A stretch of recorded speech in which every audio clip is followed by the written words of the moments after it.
Eu queria começar, então, por duas imagens da Várzea do Carmo, né, que é o nome que permaneceu até a virada do século.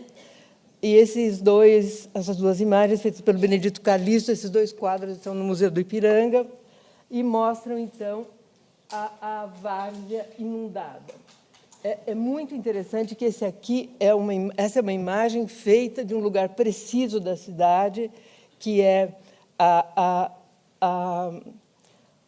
área que está à direita do pátio do colégio, olhando para o Parque Dom Pedro, e lá embaixo ele inundado, porque é um período claramente de cheias. Pode passar, por favor? Essa segunda imagem do Benedito Calixto mostra, então, a várzea totalmente inundada e mostra o mercado caipira, aqui no primeiro plano, né, que aí é praticamente a localização posterior do mercado municipal. Pode passar, por favor? E essa é a imagem praticamente igual à outra, juntando, né, a várzea quase chegando lá embaixo, perto do Glicério. Pode passar, por favor. Essas duas imagens do Benedito Calixto, elas são muito fortes para mostrar a questão fundamental do Parque Dom Pedro, que vai permanecer, a gente vai ver aqui, em 1862, essa imagem maravilhosa, feita pelo fotógrafo Militão Azevedo. Pode passar. As lavadeiras à margem do Tamanduateí, e, no segundo plano, lá atrás, dá para ver a Ponte do Carmo. Bom, essa imagem ela tem uma história absolutamente fantástica, que é pouco conhecida, que é a guerra que se estabeleceu entre o poder público e os usuários, aqueles que usavam a região, né, das margens do Tamanduateí para uma porção de atividades, para levar cavalo para tomar água, etc. Tinha umas atividades que faziam com que essa região fosse uma região extremamente utilizada pela população até praticamente a virada do século. A questão das lavadeiras provavelmente ela é a que mais aparece nas fotos, mas outras atividades aconteciam nessa região. Pode passar? Então, vocês vejam que, razoavelmente cedo, já praticamente na penúltima década do século XIX, já a questão estava colocada de levar o Tamanduateí retificado, né, sair da encosta da cidade de São Paulo, que estava em Acrópole, né? Ela é uma acrópole, ela está na parte alta da cidade, a gente pode ver aqui os mosteiros, etc. A gente vê lá no alto São Bento, aqui embaixo, a gente vê o Carmo, vê São Bento, vê praticamente a área central. O triângulo histórico está aqui na extrema esquerda, e a retificação já proposta vai ganhar, né, um grande espaço para dentro da várzea do Tamanduateí. Pode passar, por favor. Essa intervenção, ela foi uma intervenção feita, tinha uma disputa quase ideológica em cima dela, que era uma disputa de você retirar um lugar onde os mais pobres da cidade frequentavam para fazer funções as mais variadas.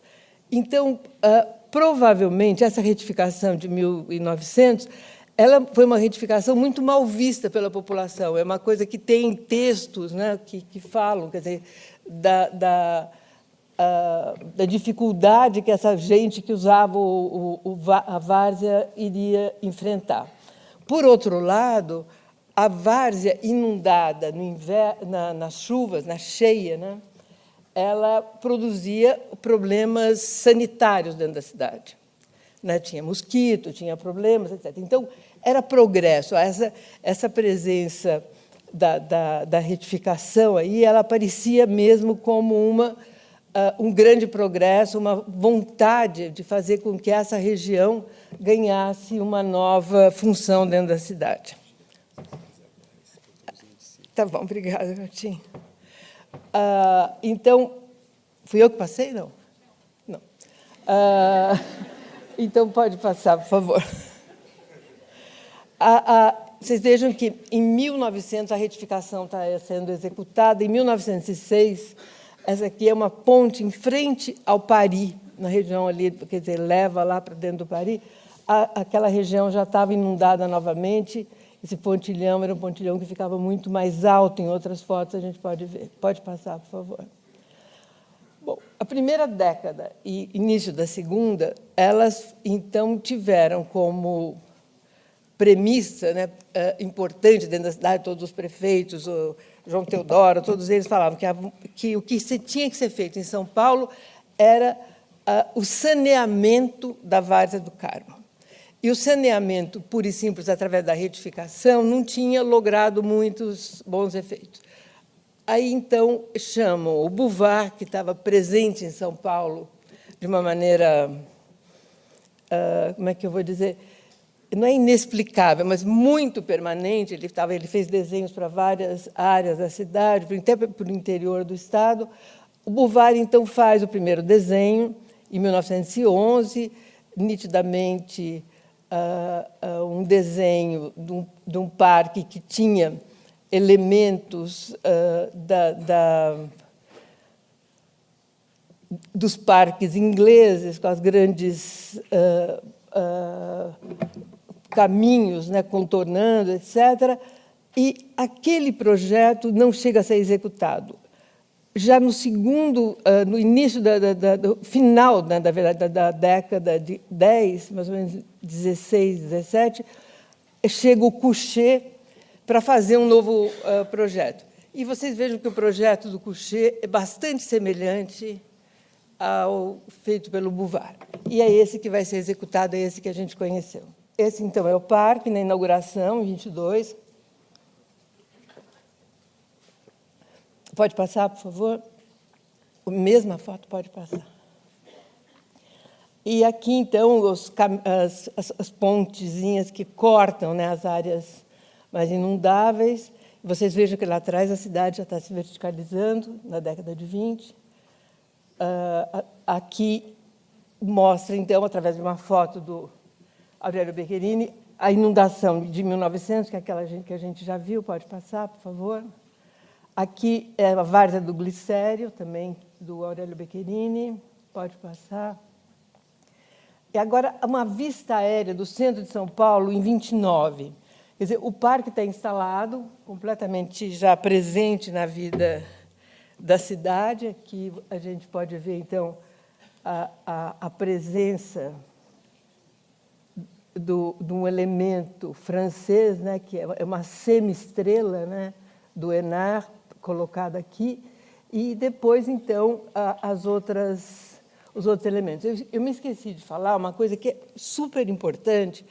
Do Bouvard para o Enard, do Bouvard para o Couchet, ele diminuiu, e tinha toda uma justificativa em termos de projeto, algumas travessias do parque, porque ele achava que o bom parque é aquele que tem poucas travessias. Então, ele tem toda uma argumentação que tinha um excesso de travessias no projeto feito pelo Bouvard. E ele tira exatamente a travessia que levava para frente da Rua da Figueira. Pode passar, por favor?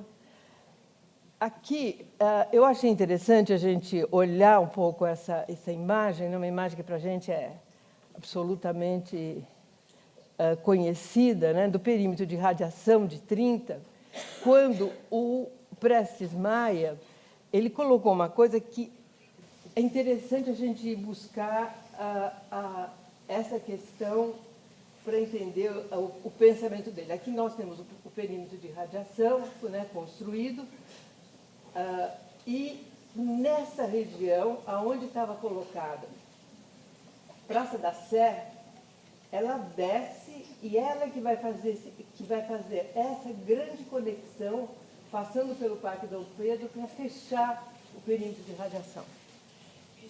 Pois não. Eu estou fora do microfone.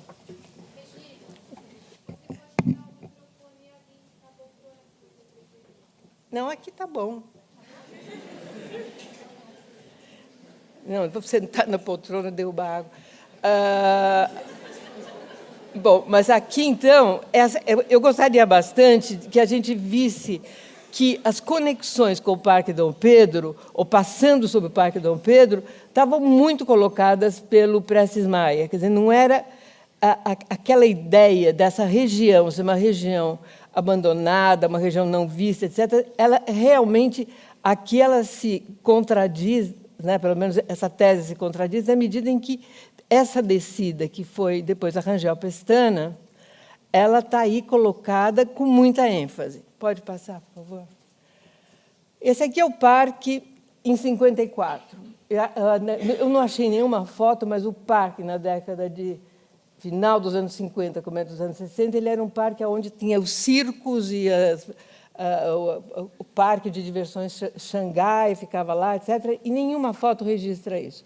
Então, aqui, o Palácio das Indústrias, que foi construído a partir do primeiro desenho do Couchet, né? Quer dizer, ele demarcou a presença do Palácio das Indústrias e ele, então, colocou um espaço maior diante do Palácio das Indústrias, fechado para essa travessia, que depois, para a gente, ela vai se tornar importante voltar a falar dela. Vamos, então, em frente. Aí o parque em 57, vocês vejam que 57 estava muito preservado ainda, né? Até os anos 60, que eu acho que é a próxima foto, o parque ainda tem, ele está bastante preservado, mas com uma grande dificuldade, que a gente já vai ver logo mais. Que, pode passar? Essa foto é tão bonita, né? Eu não tenho o que falar dela, mas eu acho ela tão linda. Esse homem indo para o trabalho, assim, a pé, com essa imensa figueira do lado esquerdo, eu acho isso aí tão bonito. Pode passar, por favor. O arquiteto tem disso, foi uma imagem que é só para ficar bonita. Aí, em 1968, o parque, se nós olharmos com bastante cuidado, ele tinha ainda áreas mais ou menos preservadas. Embora na região aqui da Étoile, aqui do Couchet, já está começando a ter umas áreas mais depredadas, etc. Mas o salto que dá a cidade de 68 a 74 é muito impressionante. Porque foi um período que a cidade ganhou uma quantidade de obras. É engraçado, a gente faz essa relação com o período da ditadura, etc. Às vezes, a gente nem consegue provar demais essa relação, mas, olhando para as imagens, a gente vai se convencendo que foi. Foi um período, o período militar foi um período de grande transformação no centro de São Paulo, né? Foi uma coisa que tem força e a gente tem que imaginar que isso aqui são praticamente 6 anos, né? Separo essas duas imagens, e o grau de deterioração do parque está muito presente. Sobretudo que, a partir de 66, já está colocado o início, né, daquilo que vai ser o terminal Dom Pedro. Pode passar, por favor? Em 72, essas fotos são do escritório Giancarlo Gasperini, por conta do Gasperini estar ali preparando para fazer a grande alça, né, que vai ser aqui atrás. Então, tem fotos muito interessantes. E vocês vejam que, em 72, está aqui montado já o embrião do terminal. Agora, qualquer foto de São Paulo que a gente pare e analise, a partir dos anos 65 em diante, tem carro estacionado. O aumento da frota, naquele momento, foi de uma tal envergadura que, nesse momento, qualquer foto do centro da cidade de São Paulo, você tem grandes estacionamentos. Você viu isso na Praça da Bandeira, tem isso na Sé, tem isso praticamente em todos os cantos da cidade. A gente pega a imagem, vai procurar, você encontra uma quantidade grande de carros estacionados, que eram grandes estacionamentos dentro da cidade. Um dos mais interessantes pelo menos para mim, porque eu vi a mudança, foi da Praça Roosevelt. A igreja estava aqui, o resto era terra batida, e ali tinha constantemente automóvel em toda aquela região onde hoje está a nova praça. Pode continuar, por favor? 82. O que acontece em 82? O tamponamento, né, do rio Tamanduateí, que foi uma Maluf que fez, foi algo absolutamente, quer dizer, eu acho que assim, extraordinariamente grave para a cidade naquele momento. E, sinceramente, a gente não tinha tanta consciência. Eu não sei quantas pessoas aqui dessa sala se lembram do ano de 1982. Mas, em 82, o Leonardo Benévolo veio a São Paulo e deu um curso na FAU. E alguns arquitetos levaram o Benévolo para conhecer a cidade, como vocês fizeram hoje com a professora Suzana. E ele não acreditava, ele ficou completamente perplexo com essa obra. Ele ficou absolutamente transtornado. Ele disse: não é possível, vocês não tentaram parar isso, não discutiram, não se puseram a campo. Ele me lembro da revolta dele, e foi muito engraçado. A partir da revolta dele, ao ver essa obra de um estrangeiro, um italiano, em São Paulo, é que todos os arquitetos, naquele momento, começaram a discutir essa questão. A questão entrou em pauta a partir dessa visão extremamente crítica que o Benévolo vai ter do tamponamento do Tamanduateí. Pode continuar, por favor? Depois, então, o terminal Dom Pedro é montado como tal em 66, e, em 79, a gente tem, então, a linha, a estação Dom Pedro, da linha vermelha, que, de uma certa forma, completa aquilo que foi se tornando o Parque Dom Pedro.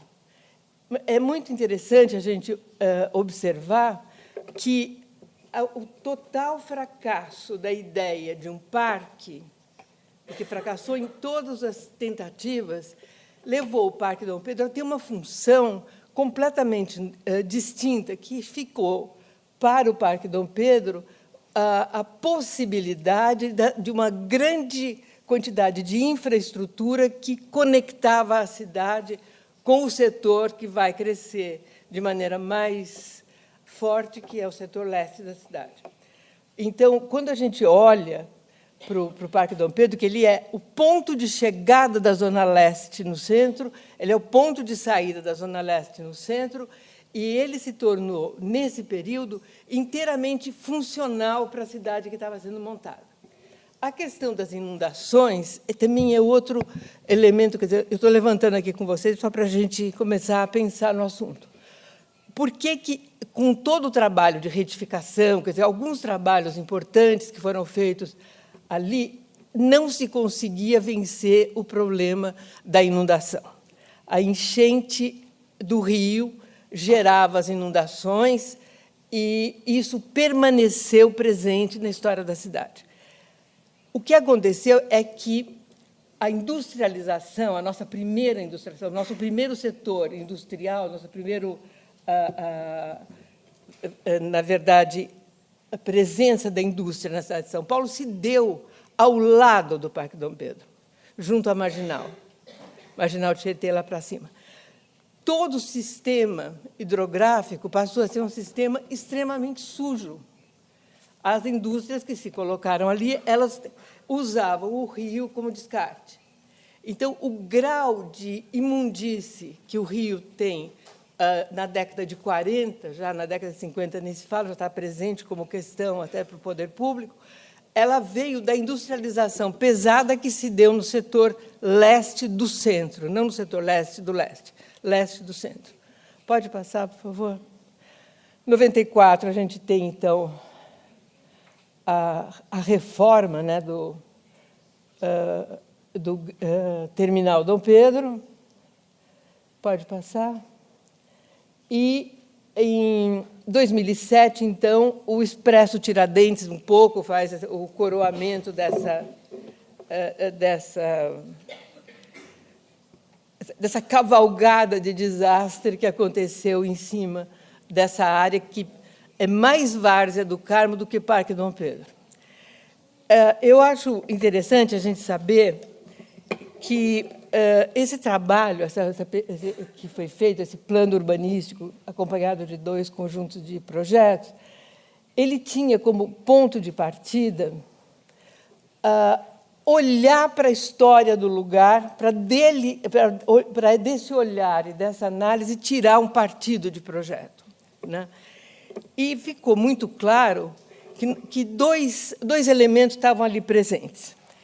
A questão da várzea, a questão dessas áreas inundadas, Várzea do Carmo mais do que Parque Dom Pedro, e a questão de ser o ponto de chegada e o ponto de saída para a Zona Leste, dentro da área central de São Paulo.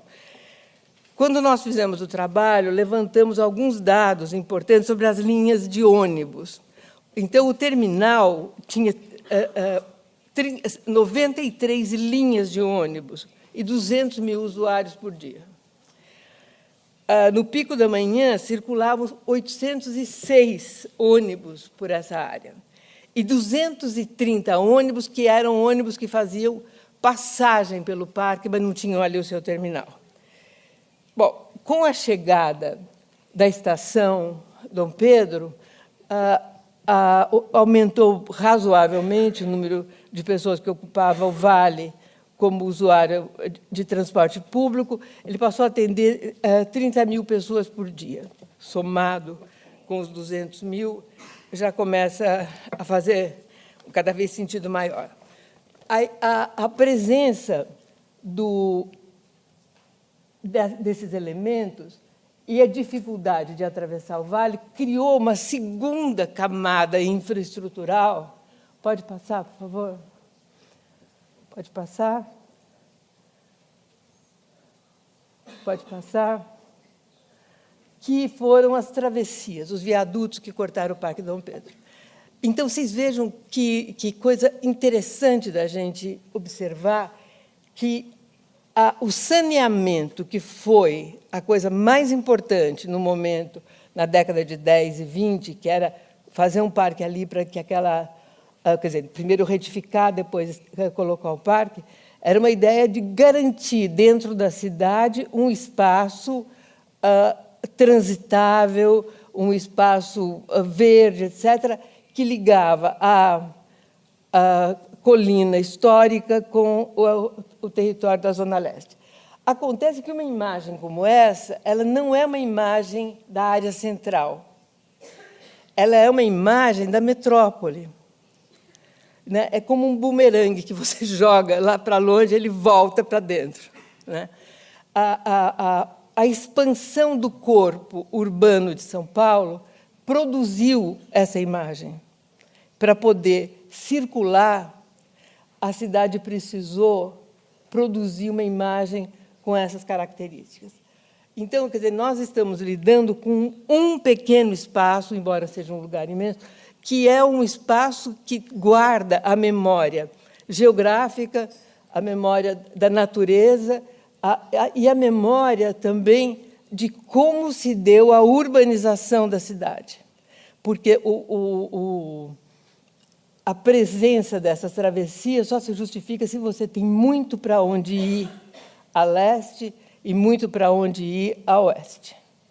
Então, essa imagem não é a imagem só passível de conhecimento olhando o Parque Dom Pedro. Então, vocês vejam que, nesse momento, o plano e o projeto se aproximam, né? Porque, para fazer um plano, a gente precisa entender como é a que escala isso aqui está referido. E, para fazer projeto, a gente tem que descer aí para poder entender como é que esse território está sendo ocupado. Pode passar. Essa é uma imagem trabalhada a partir da outra foto do Nelson Con, para poder entender o que ficou nos intervalos aí do sistema de de viadutos. Pode passar.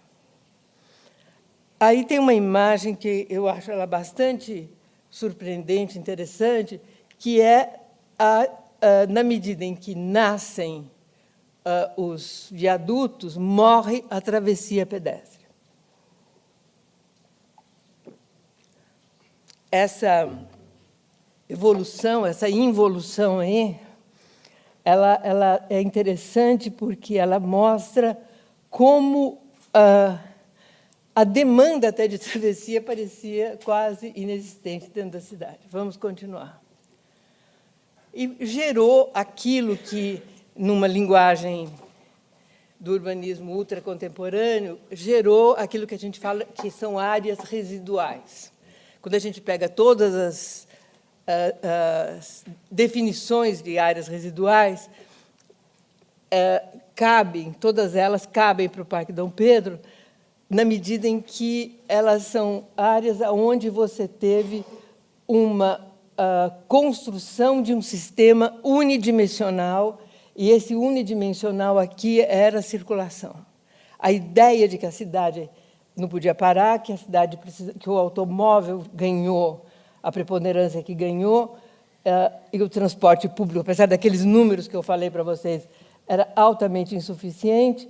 Então, essa imagem, essas imagens, que pode passar todas agora, assim, uma atrás da outra, são imagens de uma proposta de cidade que não tem, no transporte público, aí, apesar do transporte público ser o eixo do Parque Dom Pedro, né, que ele é um elemento forte, a circulação é que é o elemento fundamental.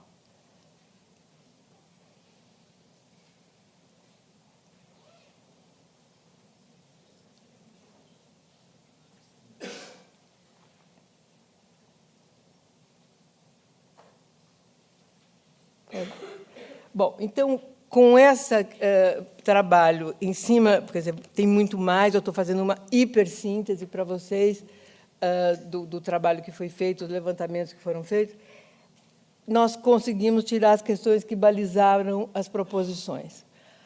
A primeira questão é bastante interessante, porque ali à direita, é o perímetro que foi escolhido pela equipe para fazer o trabalho e produzir o plano e produzir também os projetos. E essa imagem à esquerda é, de certa forma, aquela imagem que eu, quando olho aqueles viadutos, eu falo, é para poder atender esse território. O cinza mais escuro é a Zona Leste 1 e o cinza mais claro é a Zona Leste 2. Então, quer dizer, as linhas, né, de conexão desses espaços, hoje em dia, eu acho até que já vai além, com o setor central, é o elemento importante. Então, aquele espaço é o espaço completamente machucado para que se produzisse esse espaço da esquerda. A prefeitura, ao pedir o trabalho, ao contratar esse trabalho, ela tinha algumas obras já em andamento. Tinha obras em andamento? Não, ela tinha... não, imagine, obras em andamento. Apaga. Ela tinha proposições que ela já estava colocando como premissas, né, que a gente deveria fazer, levar em conta para fazer o trabalho. O rebaixamento da Avenida do Estado, a nova linha de metrô, já falo dela um pouquinho, a demolição das quadras 34, 35 e 36 do Arco Norte, que está ali no extremo norte do desenho, e a demolição do viaduto Diário Popular. Esse conjunto de obras que a prefeitura tinha que fazer é muito engraçado, porque essas obras elas não se somam, né? Cada uma delas vai num sentido diferente, etc. Mas, por exemplo, o projeto da nova linha do metrô, a gente trabalhou com era a linha marrom, número 19, que vinha lá de Guarulhos e vai até o Jardim Ângela, uma linha imensa. Ela tem quase 40 quilômetros, ela faz um grande diagonal dentro da cidade. ela não, até hoje ela está ainda em estudo, ela não é mais marrom, ela chama linha celeste, e ela vai atravessar as áreas mais importantes da área central.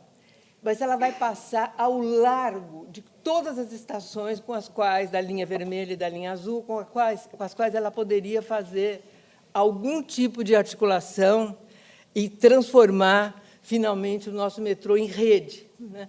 Então, ela vai passar de uma maneira distante. Essa linha, quando nós fizemos o trabalho, nós projetamos ela ao lado do mercado. Não, projetamos não, nós levamos em conta uma definição dada pelo metrô, que ela seria ali em torno do mercado municipal. Muito bem. Então, pode passar, por favor. Com esses elementos, nós vamos buscar, então, o viário principal, quer dizer, aquelas análises absolutamente banais dentro de um trabalho para se fazer um plano urbanístico. Transporte sobre trilho, as linhas de ônibus, que é uma coisa bastante impressionante. Esse mapa é um mapa que, a primeira vez que eu vi, eu achei quase inacreditável. Depois eu fui entendendo como é que ele funcionava, porque eu fiquei sabendo que 1/3 dos ônibus que passam pelo Parque Dom Pedro não tem o seu destino o Parque Dom Pedro. Eles vão além, quer dizer, são linhas de passagem. Pode passar, por favor? As vias expressas, os corredores. Na verdade, esses corredores são corredores prometidos, não são os corredores que efetivamente estão lá construídos, né? E o transporte sobre trilho. Pode passar, por favor. Então, essas linhas de ônibus de passagem, isso aqui é muito interessante, porque elas passam pelo Parque Dom Pedro, elas fazem a volta em pontos mais ao norte e depois voltam de novo para a Avenida do Estado. Com isso, o que a gente tem... Pode passar, por favor. Esse diagrama, que é um diagrama que já está um pouco antigo, mas como a CET não fez outro ainda, que mostra a importância da Zona Leste, daquilo que chega pelo leste, e que não fica dentro da cidade, vai para o sul da cidade. Esse diagrama é um diagrama de quando o nosso setor industrial ainda estava forte, vamos dizer assim, né? O operariado vinha da casa, quer dizer, como se a população de Honduras saísse toda manhã da Zona Leste, atravessasse o centro e chegasse aqui na extrema região, quer dizer, caminhando para a região sul da cidade. Esse é um arco da grande demanda, né? Quer dizer, como está dito ali, são as maiores linhas de desejo de transferência do transporte público. Pode passar, por favor. Bom, o primeiro elemento que foi trabalhado dentro do grupo foi a eliminação dos viadutos, que qualquer um de nós treme na base a falar eliminar os viadutos do Parque Dom Pedro. Mas, em todo caso, tinha muito claro que eles teriam que ser revistos, eles não poderiam permanecer sob pena de muito daquilo que seria gradualmente proposto dentro do projeto, não poderia ser executado. Então, pode passar, por favor? Essa análise que foi feita aqui embaixo é uma análise um pouco formal, vamos dizer assim, mas mostrando os grandes problemas de transposição, os obstáculos que a gente tem sul-norte e leste-oeste. Ali em cima, eu repeti as imagens, né, da involução da passagem de pedestre, de 45 até 2011, na verdade. Pode passar, por favor. Então, o primeiro elemento que surge, quer dizer, o primeiro elemento é a demolição dos viadutos. O segundo elemento é a produção, a realização, então, de... Pode passar, que esse aqui tem ligação com o que eu acabei de falar. Pode passar. Esse também. A grande... Não, tem que voltar. Tem que voltar mais um. a questão que se colocou para a gente foi fazer com que a estação Dom Pedro, apesar dela ter muito menos, oferecer menos viagens do que o terminal, levar para junto da estação Dom Pedro o terminal Dom Pedro e criar ali um enorme hub de intermodalidade. Quer dizer, a ideia de uma estação potente, organizada, quer dizer, ela quase como espaço urbano, a própria estação pode ganhar essas características, ela seria o foco, né, principal da reorganização do parque. Vamos continuar. Essa aqui é uma imagem que já aparece em outras coisas. Lá em cima é o arco, é um trecho que foi projetado, vocês já vão ver, e na extrema direita é o arco norte, que também foi projetado. E no centro ali, então, a estação Dom Pedro e o terminal de ônibus vindo para cá. A coisa importante, eu acho, nesse momento, que pode continuar, é uma coisa que, vamos ver se eu consigo me explicar. É que qualquer projeto, quando a gente se propõe fazer um projeto muito complexo, ou que tem problemas muito graves no local que a gente vai trabalhar, a gente faz um projeto que, num primeiro momento, ele é reativo. A gente quer reagir, né, de uma maneira muito forte àquilo que a gente considera um obstáculo para a qualidade daquele espaço. Então, a ideia de uma reação, ela pode ser bastante negativa, porque daí você está dialogando de uma maneira muito forte com o problema. E quando o problema tem que ser tratado, provavelmente, de formas mais sutis. Mas, então, essa coisa reativa, eu pensei muito nisso quando eu falei, mas a gente vai levar o terminal para lá, mas aí, à medida em que a consultoria que nós fizemos junto a uma empresa de transporte, praticamente me convenceu que isso aí era o melhor sistema. Por quê? Porque aquilo que chegava e saía do Parque Dom Pedro não precisava, obrigatoriamente, atravessar o Parque Dom Pedro. Poderia, através de toda uma reorganização do sistema viário do entorno, o Parque Dom Pedro poderia estar mais preservado da chegada dessas 93 linhas que acessam o parque. Bom, esse elemento, essa questão do transporte, ela dominou razoavelmente o trabalho. No entanto, eu acho que um momento muito importante do trabalho foi a proposta da lagoa de drenagem, tratamento e reuso. Eu acho que foi, provavelmente, a situação mais ousada e criativa que o projeto apresentou, porque ela teve ela realmente funciona como uma reação, né? Mas aí a reação nos levando para uma proposta extremamente interessante. Então, se eu tivesse que dizer o que eu gostaria que acontecesse no Parque Dom Pedro, eu acho que esses dois elementos, a unificação do transporte uma grande estação intermodal e a lagoa, eu acho que ela daria a essa região ela seria indutora de transformação, como poucas outras propostas teriam capacidade de fazer. Pode passar, por favor?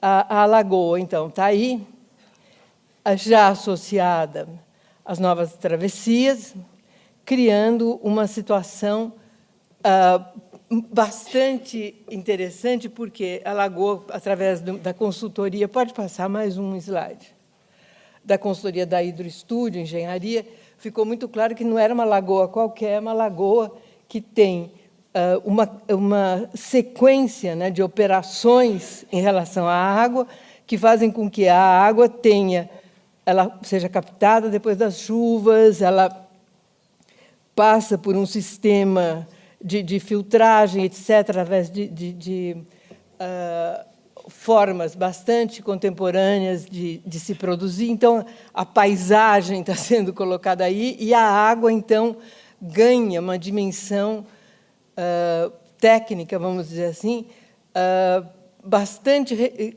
interessante. Quer dizer, não é uma lagoa ingênua, né? É uma lagoa com um enorme potencial eu diria, de resolver a questão do Parque Dom Pedro do ponto de vista da água. Pode passar, por favor? Esses foram os estudos feitos pelo Hidroestúdio de Engenharia, que trouxeram uma contribuição extremamente importante para o trabalho. Pode passar? Então, aí é uma imagem da lagoa, que eu acho que, além dessa enorme contribuição dos wetlands, que foram colocados como áreas de filtro, etc., ela tem essa praça longitudinal, né, ao longo que, ao mesmo tempo que é uma praça, é um estar muito interessante na medida que ele acompanha a água, ele faz uma frente para a água ao longo de toda a extensão quase do parque. Ela traz também a possibilidade, inclusive, de receber enchentes maiores, né? Então, quando o rio, no seu regime, precisar de espaço, ele poderá encontrar ao longo dessa praça. Pode passar, por favor. Aí é o prefeito olhando. Dá para ver quem é? Não, né? Não, mas é um prefeito. Então, a lagoa, eu acho que é um elemento extremamente que faz sonhar dentro da proposta, né, que o Parque Dom Pedro poderia receber. Pode continuar, por favor?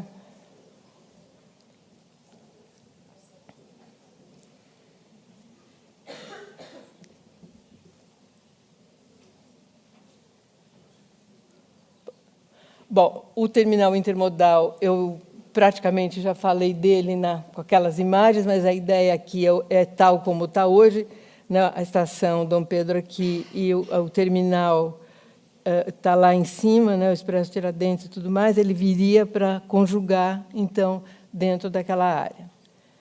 Do que eu me lembro, a área parecia pequena para receber tudo isso. Agora tem que andar depressa, que só tem 10 minutos. Pode passar, então. Aqui, então, é a estação intermodal, que liberou toda aquela região mais ao norte. Pode passar? Aí está a estação intermodal, que a VTEC Engenharia nos trouxe aí uma contribuição também muito importante. Pode passar? Mostrando, então, quais eram as simulações necessárias, quais eram as possibilidades que as simulações estavam indicando de densidade, de velocidade da chegada desses ônibus, essa proporção. Nós trabalhamos com aquela quantidade de linhas, 93, 800 ônibus por hora. Pode passar? Aí é um resultado também do trabalho da VTEC, né, mostrando como é que a circulação deveria se dar para que não precisasse o ônibus fazer o perímetro do Parque Dom Pedro inteiro, ele já chegava praticamente sendo recebido pela estação, aqueles que vêm do leste da cidade. Pode passar, por favor? Aqui são simulações de como é que a população poderia... aqui, na verdade, é o pedestre em torno do parque. Eu acho que foi um pouco intuitivo esse mapa, a gente não fez de uma maneira matemática, etc., como eu sei que hoje o Bill Hillier, em Londres, faz isso de uma maneira assim, muito mais científica, mas aqui era nós conseguíamos ver que essa seria, provavelmente, a tendência, né, do pedestre. E ali à direita é uma coisa também que eu acho importante, que são as estreitas que tem em volta do parque, e que, de certa forma, também criam, né, uma presença de morador para usar esse grande terminal. Se bem que esse terminal, na verdade, é um terminal metropolitano, ele vai ter um outro tipo de usuário que não vai ser obrigatoriamente o usuário local. Pode continuar? As plataformas da estação. Vou passar depressa aqui para não atrasar demais. Pode passar? Passa, por favor. Aqui o Arco Norte, então, que foi desenvolvido pelo escritório UNA, arquiteto, que trabalhou com questões também muito, como é que eu vou dizer, previamente colocadas, e eu acho que com um resultado bastante interessante. As questões que se colocavam era a demolição do Diário Popular, né, do grande viaduto, a demolição daquelas 2 quadras, que foi uma coisa bastante discutida, apaixonadamente discutida em São Paulo, etc., e a possibilidade de instalação ali de 2 equipamentos culturais muito potentes, que era o SESC e o SENAC. E, neste conjunto, eu acho que tem uma coisa que é quase a cereja do bolo, que é uma praça que surgiria... não sei se eu consigo pôr isso aqui para funcionar. A praça está aqui, ó, ao lado do mercado, que é uma praça muito interessante. Ela poderia ter um papel importante de situações de feiras, etc., ali do lado do mercado. Daria para o mercado quase que uma função nova, uma função adicional. Pode continuar? Então, esta é o espaço, né, não, gente, estou falando bobagem. O espaço ali em cima do Arco Norte, já sem as quadras e depois sem o viaduto Diário Popular. Essas foram 2 premissas dadas pela Prefeitura. Pode continuar? A implantação, então, da Praça do Mercado, o SESC-SENAC, que são os 2 edifícios, e a futura estação da linha do metrô. Essa futura estação da linha do metrô faz a gente sonhar também, porque ela vai atravessar a ponta, né, e o hub está lá um pouco para trás, mas tudo bem. Talvez aqui ela tenha uma outra função, pode ser que ela vá para Anhangabaú, tem uma outra... Ela já está passando mais na direção do Anhangabaú do que da Sé, que era uma discussão também, levava para a Sé ou levar para Anhangabaú. Pode passar, por favor? Aí tem as soluções dadas pelos 2 edifícios que foram projetados, criando, eu acho muito interessante que o edifício que é o SENAC, que é o edifício da esquerda, pronto, já não está funcionando, que é esse aqui, ele cria para dentro do parque uma nova relação que não é mais às costas, né, do Palácio das Indústrias. Cria uma frente e vai buscar o Palácio das Indústrias. Ali é o SESC, e cria uma rua que atravessa, que está lá no projeto inicial, essa rua aqui. Vocês estão conseguindo ver a bolinha aí? Não, né? Aí a rua que ela leva diretamente a essa praça ao lado do mercado. Pode continuar, por favor. E aí eu acho interessante essa imagem, porque mostra que os edifícios, que às vezes parecem muito volumosos, eles têm uma volumetria absolutamente adequada, né, se a gente pegar o Palácio das Indústrias e aquilo que está no entorno. Pode passar?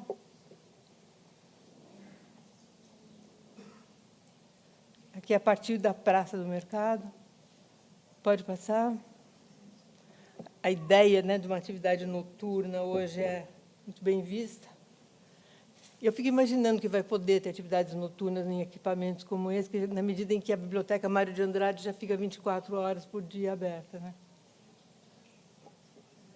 Pode passar? Agora, as imagens são imagens do projeto. Pode passar? Passa, por favor. Também pode passar.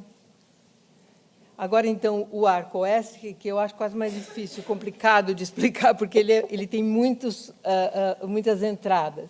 mas, basicamente, ele nasce, né, o Arco Oeste, na descida, na Rangel Pestana, e vem até praticamente o final da Rua 25 de Março, ali, quando ela encontra com a Rangel Pestana, que está aqui embaixo. Que pena que isso aqui não está funcionando. Ela está aqui, né? Esse aqui é aquele trecho que eu mostrei para vocês lá no plano do Prestes Maia, né? Que o perímetro de radiação passava por aqui, descia, né? Ia para lá. Então, o arco vem desde a Rangel Pestana e vai até... Como é que é o nome dessa rua? Não. Não é gasômetro. Eu esqueci o nome daquela rua. Bom, mas, de qualquer maneira, é um conjunto de situações e trabalhos para criar essa frente.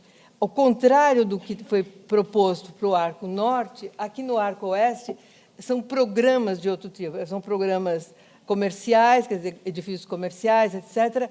E esse trecho que nasce ali na parte mais norte do Arco Oeste, ele foi denominado Nova 25, o que é muito interessante, porque mostra, né, a potência daquela rua que está lá para trás, ultracomercial, e aqui para cima já uma rua mais ligada ao terciário, etc.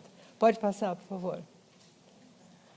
Essa aqui, então, é a Rangel Pestana, né, que pelo projeto, ela vem em nível até aqui embaixo. Pode passar. O projeto de demolição, então, do edifício garagem foi a grande, como é que eu vou dizer, premissa criada pela própria prefeitura. É um edifício que está ali, ele é completamente desconforme com a legislação, ele é ilegal, então a demolição dele parece que é possível. Pode passar, por favor? E uma das questões também que é colocada nesse arco oeste são as relações que podem se estabelecer entre a cota do parque, lá embaixo, acho que agora acabou de uma vez, aqui, a cota do parque e a colina histórica. Pode passar? Aqui é a proposta, então, de reorganização de alguns espaços, essa praça Fernando Costa, né, que é uma praça que, hoje em dia, ela está bastante deteriorada, a edificação que permanece, e aqui, então, já nós estamos ali de frente para a lagoa. Pode passar? Mais uma vez, a ideia de que as pessoas podem sair desse terminal e não precisar todo mundo se locomover para o lado norte, quer dizer, subir rumo à Praça da Sé, por aqui, né? E todas as possibilidades, a permeabilidade dentro desse conjunto de espaços que poderiam ser propostos. Vamos lá? Intervenções no interior das quadras. Não vou explicar todas aqui, que fica impossível. Pode passar, por favor? Essa conexão vertical, eu acho que ela é simbólica daquilo que se quer fazer, que seria uma escada rolante que nasce na cota do vale, no nível do Parque Dom Pedro, e vai até o pátio do colégio. Eu acho ela é um elemento simbólico, quase, dessa proposta. Continua, por favor. Aí está. E aqui é uma proposta simples, né, para a Rua 25, essa aqui já é a Nova 25, que é a ampliação da calçada, né, e essa coisa dificílima que é tirar todos os carros do meio-fio. Vamos lá? Aqui, olhando para a Rangel Pestana, já dentro dessa possibilidade que desde a década de 30 estava colocada, da Sé se juntar com o Parque Dom Pedro. Pode continuar. Pode continuar. Aí é uma calçada da Rangel Pestana, o edifício da fazenda. E agora são imagens de maquete mostrando o setor, esse oeste, que foi desenvolvido pelo escritório do Pablo Erenu e do Eduardo Ferroni. Pode continuar. Eu acho muito interessante esse aqui, pus ele para fechar, que é a ideia de que o parque precisava de uma certa monumentalidade, né? Então, essa rua ela ficaria entre dois edifícios marcantes, né? que poderiam, uma espécie de portal, né? de comunicação entre o Parque Dom Pedro e a Praça da Sé. Pode continuar? Uma vista a partir de quem está no parque, olhando esse conjunto do parque, do setor oeste. Vamos continuar, tem acho que mais 2 slides. Aqueles são os 2 edifícios que eu estava dizendo que é uma espécie de opção pela monumentalidade na entrada desse caminho rumo à Sé. Pode continuar. Vamos lá. Aí é uma vista do arco norte e do arco oeste, com as passagens propostas. E essa, então, é a imagem final.